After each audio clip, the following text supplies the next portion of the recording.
नमस्कार, मैं हूं खुशबू पांडे। स्वागत है आपका हमारे खास कार्यक्रम जनता सरकार, जिसमें हम बात करेंगे सत्ता के सिंहासन से लेकर जनता के सरोकार तक। साथ ही हम आपको बताएंगे प्रदेश सरकार की हर उस योजना के बारे में जिनका सीधा संबंध हरियाणा के जनता से है। जो योजनाएं प्रदेश के विकास को नई गति प्रदान करेंगी और हरियाणा की जनता का चहुमुखी विकास भी करेंगी, ताकि प्रदेश की जनता तरक्की की राह पर आगे बढ़े और हरियाणा प्रदेश निरंतर उन्नति की नई ऊंचाइयों को छूता हुआ प्रगतिशील रहे।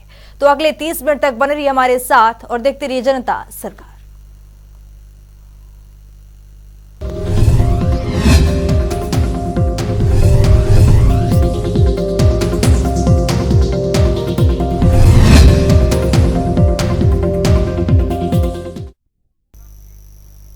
आज मुख्यमंत्री मनोहर लाल नई दिल्ली स्थित हरियाणा भवन में सम्राट हेमचंद्र विक्रमादित्य की स्मृति में स्मारक डाक टिकट के विमोचन समारोह में शिरकत की। इस अवसर पर मुख्यमंत्री मनोहर लाल ने संबोधित करते हुए एक बड़ी घोषणाएं की है। इस रिपोर्ट के जरिए देखिए। हरियाणा के मुख्यमंत्री मनोहर लाल शनिवार को नई दिल्ली स्थित हरियाणा भवन में हेमचंद्र विक्रमादित्य के स्मृति स्मारक डाक टिकट के विमोचन समारोह में शिरकत की। इस अवसर पर मुख्यमंत्री मनोहर लाल ने संबोधित करते हुए एक बड़ी घोषणा की। मुख्यमंत्री मनोहर लाल ने कहा कि सम्राट हेमचंद्र विक्रमादित्य की स्मृति में पानीपत और रेवाड़ी जिला में स्मारक बनाए जाएंगे।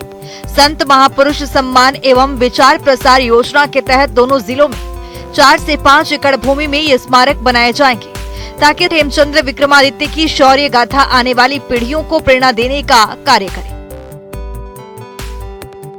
इससे पहले मुख्यमंत्री ने केंद्रीय संचार राज्य मंत्री देवू सिंह चौहान के साथ महान राष्ट्रभक्त एवं पानीपत की दूसरी लड़ाई के महानायक हेमचंद्र विक्रमादित्य के दिल्ली राज्याभिषेक स्मृति दिवस के अवसर पर स्मारक डाक टिकट का विमोचन किया गया।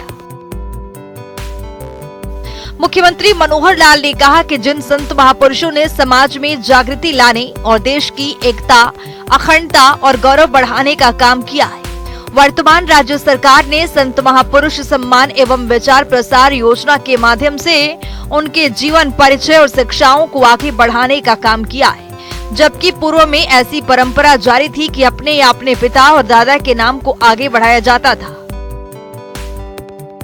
मुख्यमंत्री मनोहर लाल ने कहा कि जो समाज एवं राष्ट्र अपने शहीदों का सम्मान करता है और सदैव उनके कल्याण के प्रति सजग रहता है, वो समाज सदा समृद्धि और प्रगति की ओर अग्रसर होता है। हमें सदा अपने शहीदों को सम्मान के साथ याद रखना होगा। राष्ट्र की रक्षा, एकता एवं अखंडता को कायम रखने के लिए हमारे वीर सैनिकों और देशभक्तों ने जो शहादत दी है, हमारा राष्ट्र उनका सदैव ऋणी एवं कृतज्ञ रहेगा। मुख्यमंत्री ने कहा कि हेमचंद्र विक्रमादित्य का 7 अक्टूबर 1556 को दिल्ली में राज्याभिषेक हुआ था। उन्होंने ही भले ही अल्प समय राज किया हो, पर शताब्दियों के इस्लामी साम्राज्य के बीच उनका प्रभावशाली व्यक्तित्व अवश्य ही भारतीय इतिहास का एक महत्वपूर्ण अध्याय है। पानीपत के पास गांव सुंदापुर में उनकी प्रतिमा आज भी लगी हुई है। ऐसे महापुरुष न केवल हमारी अमूल्य धरोहर है, बल्कि हमारी प्रेरणा भी है। ऐसी महान विभूतियों की आदर्श, सिद्धांत और शिक्षाएं मानव समाज का मार्गदर्शन करते हैं। जनता टीवी के लिए दिल्ली से स्पर्श शर्मा की रिपोर्ट।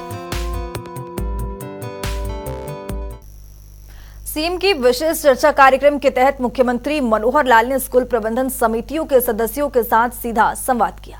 इस दौरान मुख्यमंत्री मनोहर लाल ने कहा कि समाज में परिवार अपने बच्चों की देखरेख करने के लिए हमेशा हर संभव प्रयत्न करता है। हरियाणा सरकार की ओर से भी प्रदेश के विकास और शिक्षा के लिए बजट घोषणाओं में वृद्धि की गई है।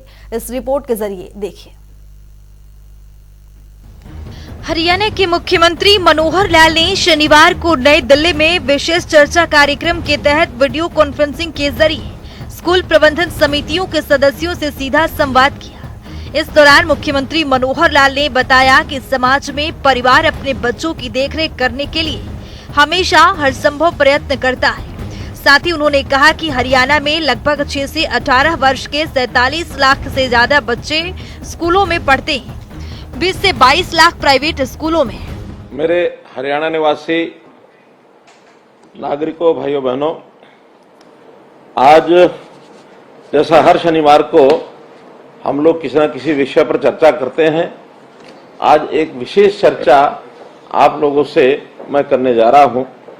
और वो विशेष इस मायने में है कि समाज में परिवार अपने बच्चों की देखरेख करने के लिए हमेशा हर संभव प्रयत्न करता है और उनकी संभाल शिक्षा के नाते करना ये हमारे स्कूल के अध्यापक, माता पिता, अन्य अभिभावक, उन सबकी एक जिम्मेदारी होती है।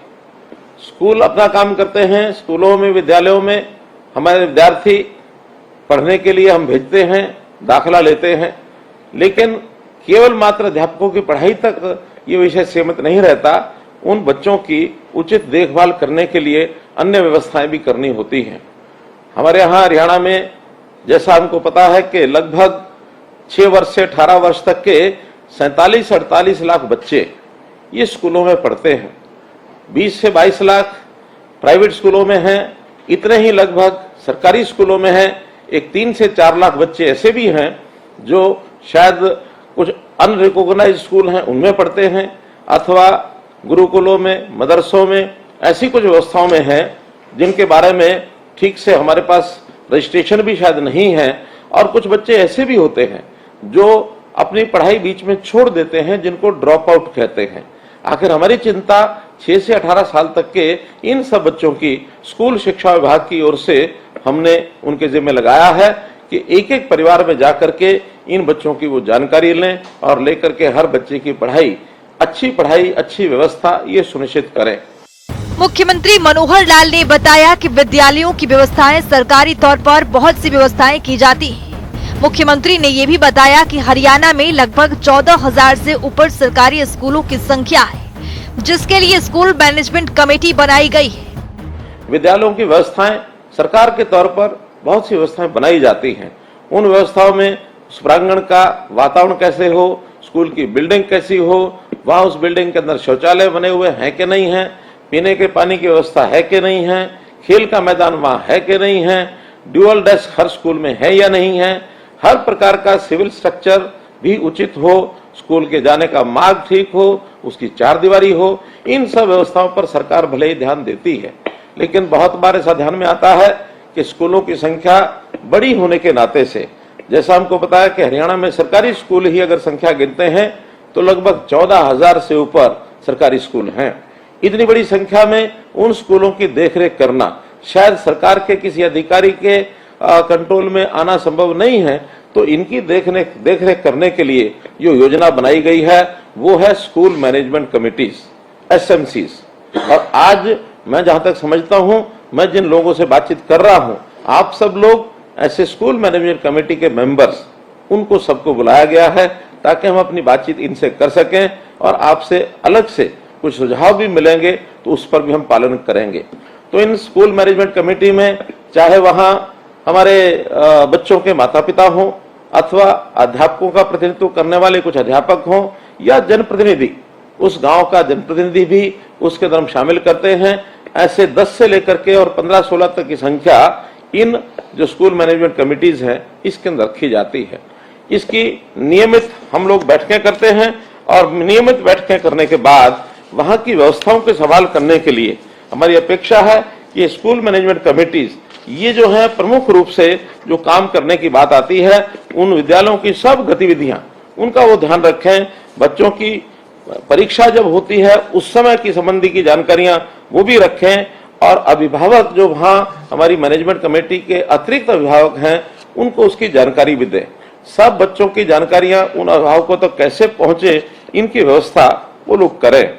और इस नाते से हम लोग ये सुनिश्चित करें कि उन बच्चों की पढ़ाई समुचित चल रही है कि नहीं चल रही है, अध्यापक अपना काम ठीक से कर रहे हैं कि नहीं कर रहे हैं, नियमित तौर पर अध्यापक उपस्थित होते हैं अथवा नहीं होते हैं तो बच्चों की उपस्थिति ली जाती है कि नहीं ली जाती है, बच्चे भी सब उपस्थित विद्यालय में पूरा समय के लिए हों, सभी उनकी जो कक्षाएं हैं उसको वो अटेंड करें।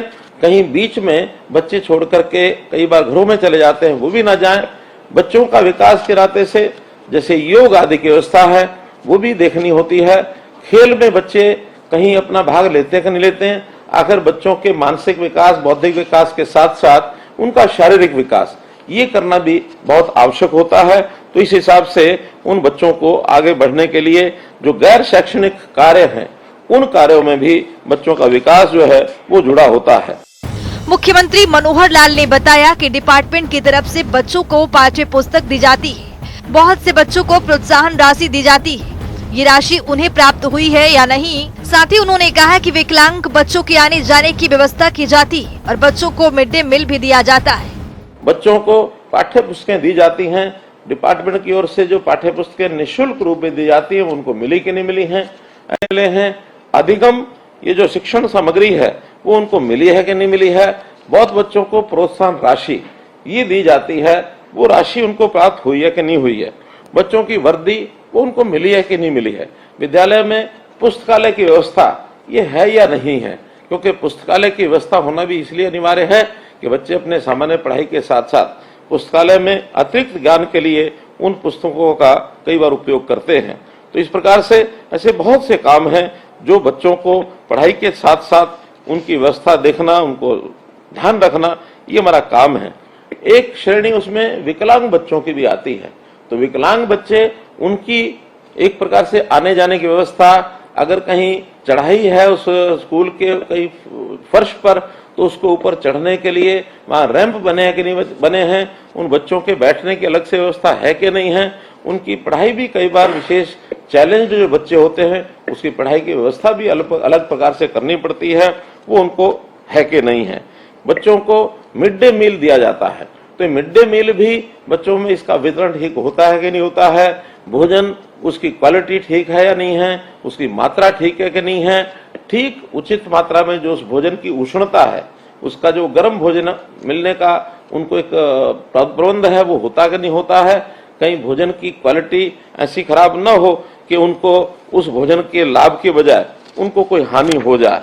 तो इस प्रकार से बहुत से ऐसे काम हैं जो हमारे एसएमसीज को ये ध्यान रखने होते हैं। वहीं मुख्यमंत्री ने चर्चा के दौरान जानकारी देते हुए बताया कि बच्चों की पढ़ाई की गुणवत्ता कैसे बढ़े, उसके लिए हम निरंतर अध्यापकों का प्रशिक्षण भी करते हैं। साथ ही उन्होंने कहा कि हमने प्रदेश में संस्कृति मॉडल स्कूल भी खोले। बच्चों की पढ़ाई की गुणवत्ता कैसे बढ़े, हम निरंतर अध्यापकों का प्रशिक्षण ये भी करते हैं। और अध्यापकों के प्रशिक्षण के साथ साथ अब हमने विद्यालयों में एक दूसरे अलग श्रेणी के विद्यालय भी खोलना शुरू किया है, संस्कृति मॉडल स्कूल। संस्कृति model school senior secondary school के लेवल के भी हैं और अब प्राइमरी सेक्शन भी हमने संस्कृति मॉडल स्कूल के खोले हैं। कुछ अभिभावक ऐसा चाहते हैं कि भले हमको थोड़ा पैसा खर्च करना पड़े, लेकिन हमारे बच्चे सीबीएसई स्कूल में भी पढ़ने के लिए सरकारी व्यवस्था हो, हमने वो भी शुरू की है। इसका भी आप लोगों को निश्चित रूप से लाभ जो है वो मिला होगा। तो मैं इन सब बातों के साथ साथ इतना ही विषय आपके सामने करना चाहता हूं कि इन सब में आप लोगों का अपना योगदान कितना है। अभी जब हमने अनुमान लगवाया कि बच्चों के ड्यूअल डेस्क ये कितनी मात्रा में है, तो पता लगा कि बहुत कम स्कूल में ड्यूअल डेस्क हैं। अगर सरकारी जो प्रक्रिया है उसके माध्यम से ड्यूअल डेस्क हम खरीदते हैं और दिए जाते हैं तो उसमें समय बहुत लगता है और क्वालिटी भी कई बार तो बहुत सी शंकाएं उसमें हो जाती हैं, कीमत भी ठीक से उसकी पता नहीं लगती है। तो हमने एक निर्णय लिया, बहुत सोच समझ के निर्णय लिया कि हम कुछ खर्च एसएमसी के हवाले करें ताकि वो वहां पर अपने ड्यूअल डेस्क की व्यवस्था या निर्माण कार्यों में छोटी मोटी आवश्यकता है, कहीं शौचालय की कमी है, कहीं पीने पानी की कमी है, कहीं सड़क का मार्ग ठीक नहीं है, कहीं चारद्वारी ठीक नहीं है, कहीं विद्यालय के सौंदर्यीकरण में कोई आवश्यकता है, कहीं छोटी बड़ी मुरम्मत है। ऐसे सब कामों के लिए एसएमसी को ही हमने अधिकृत किया और 25 लाख रुपए की राशि हर स्कूल के लिए उसकी एक सीमा भी निर्धारित की कि उस 25 लाख रुपए तक, 25 लाख रुपए फिक्स नहीं है, उसके अंदर अंदर कम करना है। वो कम में होता तो कम में करें, मैक्सिमम 25 लाख रुपए तक आप अपने आप खर्च करने की व्यवस्था कर सकते हैं। उसके लिए आप लोग कोटेशंस लेकर के भी काम कर सकते हैं। निविदा या टेंडर करना बहुत आवश्यक नहीं है, क्योंकि टाइम कंज्यूमिंग जो भी चीज होती है, समय जिसमें ज्यादा लगे, उस काम को करने के बजाय आपके ऊपर पूरा भरोसा किया गया है कि आप उचित दाम पर और अच्छी क्वालिटी इसका काम करवाएंगे, क्योंकि आप एक जिम्मेवार एक नागरिक हैं। आपकी के ऊपर स्कूल की पूरी चिंता है। आप स्कूल की मैनेजमेंट के नाते से, बच्चे आपके हैं, गांव आपका है, शहर आपका है, अध्यापक आप स्वयं हैं। तो ऐसी जिम्मेवारी शायद चंडीगढ़ में बैठा हुआ व्यक्ति महसूस न करे, लेकिन एसएमसी का हर सदस्य अपने विद्यालय के लिए इन कामों की जिम्मेदारी हमसे ज्यादा समझेगा, इस भाव को ध्यान में रखते हुए हमने आपको पूरी जिम्मेदारी दी है। इसके साथ ही मुख्यमंत्री ने कहा कि हरियाणा सरकार राज्य में नई राष्ट्रीय शिक्षा नीति को वर्ष 2025 तक पूरी तरह से लागू करने के लिए संकल्पबद्ध है। हालांकि इसको लागू करने की समय अवधि 2030 तक है, लेकिन हमें इस लक्ष्य को 5 वर्ष पहले ही हासिल करना है और इसके लिए आपकी मदद की जरूरत है। इसमें शिक्षकों के अलावा माता पिता और अभिभावकों के सहयोग की भी जरूरत है। प्रधानमंत्री जी श्री नरेंद्र मोदी जी ने हमारे सामने एक विषय रखा है कि अब देश में नई राष्ट्रीय शिक्षा नीति ये लागू की जा रही है। तो ये नई राष्ट्रीय शिक्षा नीति लागू करने में शिक्षा में भी आमूलचूल परिवर्तन, सुधार ये करने की बात की गई है। देश भर में तो ये नई राष्ट्रीय शिक्षा नीति 2030 तक लागू होनी है, लेकिन हमारे यहाँ हरियाणा के अंदर हम लोगों ने तय किया है कि इस राष्ट्रीय शिक्षा नीति के कुछ पहलू जो बहुत प्रारंभिक पहलू हैं वो हम 2025 तक पूर्ण करेंगे, ताकि उसमें बच्चों का ज्ञान जो आज की आवश्यकता है उसके हिसाब से बढ़े। बच्चों की त्रिभाषी फार्मूला जो हम बच्चों को भाषा सिखाना चाहते हैं वो हम सिखा सकें, और बच्चों को शिक्षा के साथ साथ कौशल विकास के काम के नाते भी प्रवीण किया जाए, ताकि कुछ बच्चे स्कूल की पढ़ाई के बाद भी यदि अपना रोजगार करना चाहते हैं, अपने आप को कमाने के लायक खड़ा करना चाहते हैं, वो भी हो सके। तो ऐसे काम में भी आप सब लोगों का हमको योगदान चाहिए। आप जरूर इसके अंदर ये जो पॉलिसी है आज के युग की, जिसके अंदर रिफॉर्म, परफॉर्म और ट्रांसफॉर्म ये जो 3 शब्दों के साथ एक दिया जाता है आप लोगों का सैद्धांतिक विषय, कि आप इसके अंदर लागू करके और 21वीं सदी की जो जरूरत है उसके हिसाब से आप उसको लागू कराएंगे, ऐसा मेरा मानना है।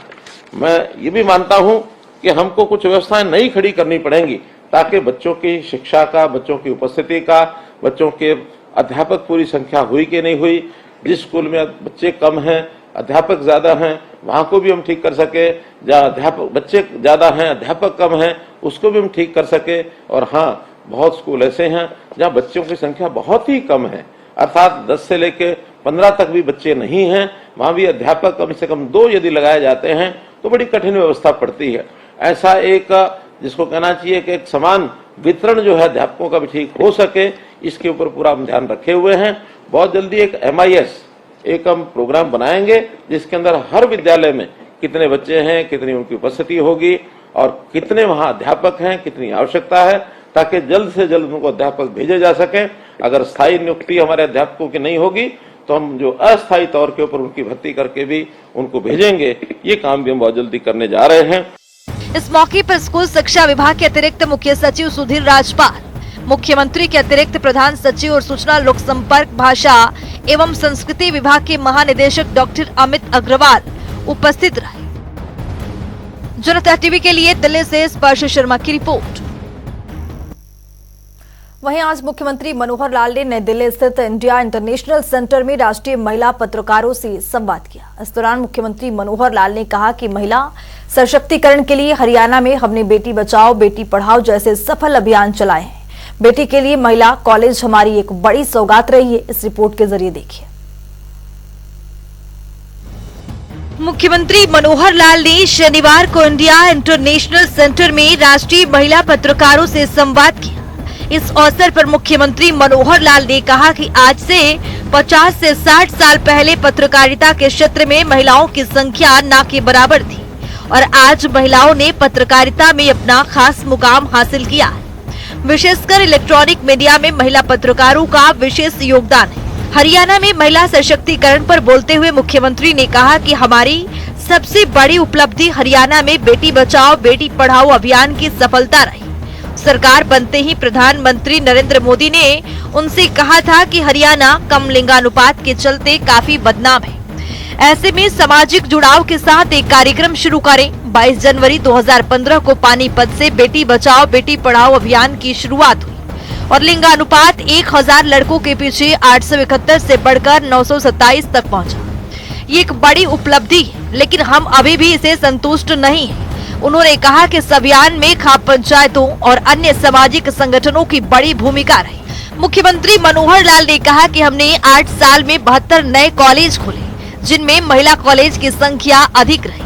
हमने लोकल बॉडीज चुनाव में महिलाओं को 50% रिप्रेजेंटेशन दिया। गांव में पढ़ी लिखी पंचायतें चुनने के लिए सुप्रीम कोर्ट तक लड़ाई लड़ी।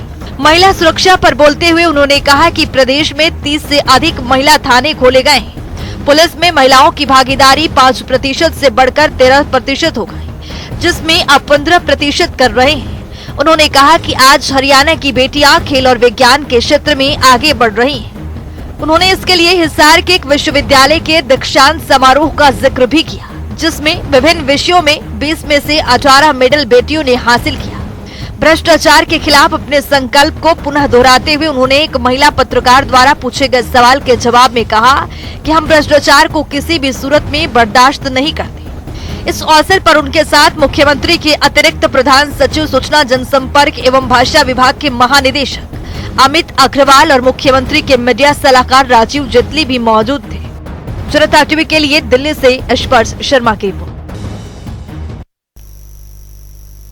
वहीं एशियन गेम्स में भारत ने अभूतपूर्व उपलब्धि हासिल की है, जिसको लेकर हरियाणा के मुख्यमंत्री मनोहर लाल ने ट्वीट कर सभी भारतीय खिलाड़ियों और देशवासियों को बधाई दी है। तो चलिए देखते हैं मुख्यमंत्री ने अपने ट्वीट में क्या कुछ लिखा है।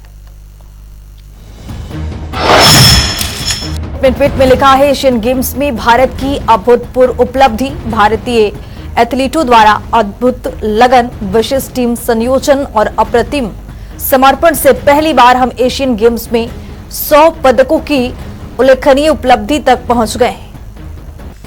अपने अविस्मरणीय प्रदर्शन से रिकॉर्ड सफलता दिलाकर भारत को गौरवान्वित करने वाले सभी भारतीय खिलाड़ियों और देशवासियों को हार्दिक बधाई, अनंत शुभकामनाएं। देश को आप पर गर्व है, मुख्यमंत्री मनोहर लाल की ओर से यहां पर ट्वीट किया गया है। तो चलिए अब जान लेते हैं आज के सवाल का विजेता कौन है।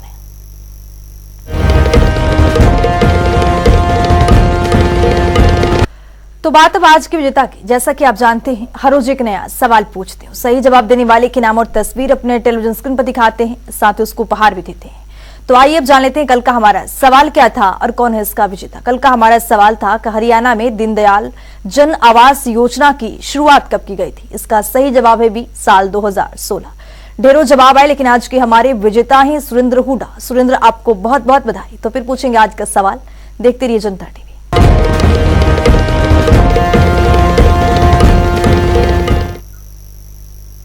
तो वक्त हो गया है आज की मुलाकात का। आज की मुलाकात में हम हर दिन नए शख्सियत से आपको रूबरू कराते हैं, उनकी कार्यप्रणाली पर बारीकी से नजर डालते हैं, जानते हो तमाम योजनाएं जो बनी है हरियाणा की जनता के लिए। तो ऐसे ही शख्सियत जनता टीवी ने खास बातचीत की है। इनका नाम है मोहन लाल, जो कि पुंडरी के नगर पालिका में सचिव के पद पर काबिज हैं। आइए आपको सुनवाते हैं।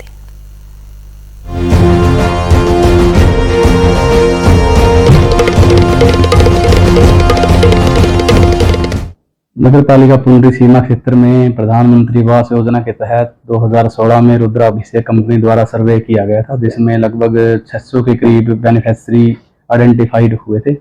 उसमें से हमने 560 को पहली किस्त जारी कर दी गई है और लगभग 280 के करीब पूरे कंप्लीट मकान नगर पालिका द्वारा करवा दी गई। उसमें जब जो कंपनी आई थी उसने 2016 में डोर टू डोर सर्वे किया गया था। उसमें जिनके भी कच्चे मकान थे, कड़ियों के मकान थे, उनको आइडेंटिफाइड किया गया था नगर पालिका सीमा क्षेत्र में हो। उनको नए मकान बनाने के लिए 3 किस्तें दी जाती थी। ₹1,00,000 पहली किस्त नींव पे और ₹1,00,000 दूसरी किस्त लेंटर पे, और जब पूरा मकान कंप्लीट होने के बाद ₹50,000 दिए जाते थे। लगभग ये 642 के करीब लाभार्थी थे टोटल, और उनको लगभग इसी साल हम सभी को कंप्लीट पूरे के पूरे पैसे दे दिए जाएंगे नगर पालिका।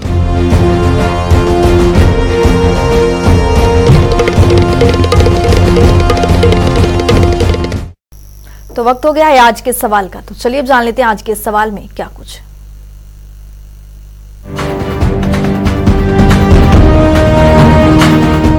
हर रोज की तरह हाजिर हूं आज का सवाल लेकर। जैसा कि आप जानते हैं, हर रोज एक नया सवाल पूछते हैं, सही जवाब देने वाले के नाम और तस्वीर अपने टेलीविजन स्क्रीन पर दिखाते हैं, साथ ही उसको उपहार भी देते हैं। तो आइए अब नजर डालते हैं आज के सवाल पर। हरियाणा एक मुश्त समाधान योजना कब शुरू की गई थी? ए 5 अगस्त 2022, बी 6 अगस्त 2019, सी 9 अगस्त 2023, डी 1 अगस्त 2018। तो दीजिए सही जवाब और बनिए विजेता।